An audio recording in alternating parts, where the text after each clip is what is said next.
Where your treasure is, there will your heart be also. God has hidden unlimited treasures in His Word. Every time we open it, we can discover a new treasure, or admire an old one. What will we find today? Let's dig in. Here's Carla Early with Treasure Hunt in the Word.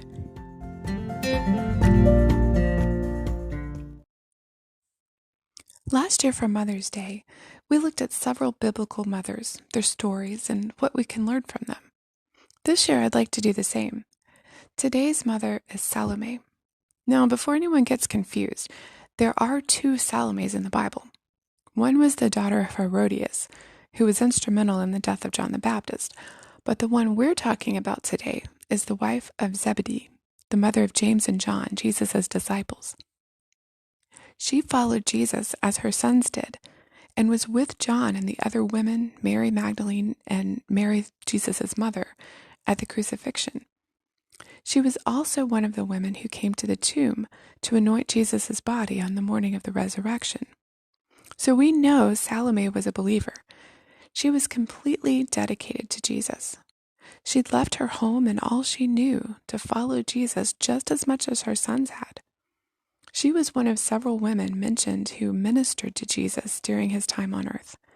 She probably did what all women did in those days: cook, clean, and care for others.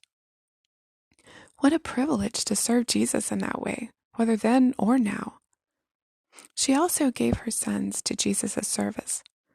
She had raised them to be ready for the Messiah, and when they found him, they followed him. Of course, we don't know how much of that was due to her influence, but she was obviously a godly mother, like all of us Christian women want to be. And God blessed her in that she had the privilege of seeing her sons serving the Messiah. As 3 John 4 says, "I have no greater joy than to hear that my children walk in the truth." Whether our children are those that we bore and raised or those that we led to the Lord and discipled, we all have the same prayer for them, and we have great joy when we see them following the Lord and working for him as Salome's sons were. In Matthew 20, verses 20 through 23, Salome approached Jesus with her sons and knelt before him. She obviously had a request. Jesus said to her, "What do you wish?" She said to him, "Grant that these 2 sons of mine may sit, one on your right hand and the other on your left, in your kingdom."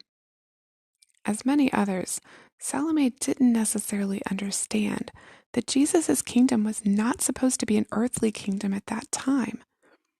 She showed her faith in Jesus, but she didn't realize what she was asking.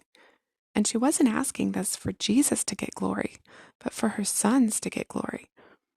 Many times, our ambitions for our children tend to be rather selfish, don't they? But notice, Jesus didn't chide her. He didn't even deny her request. He knew she and her sons didn't yet understand what he was doing. He told her, "You do not know what you ask.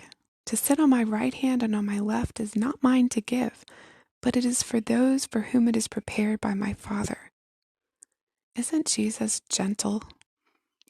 Looking forward in history, we find that Salome's son James was the first of the disciples to be martyred for the faith, and John was the last of them to die after he wrote a gospel, 3 letters, and the book of Revelation.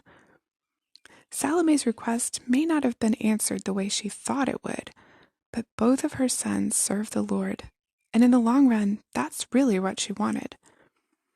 So how can we pray for our children and children in the faith? We should, of course, stay away from selfish ambition and give them fully to the Lord, praying that they will follow him and serve him in whatever capacity he chooses. And we should be a good example by following him ourselves. You can contact us at treasurehuntintheword@gmail.com. Also, if you'd like to share a treasure God has given you by doing an episode, please contact us. You can listen to other episodes on our website, which you'll find in the description below.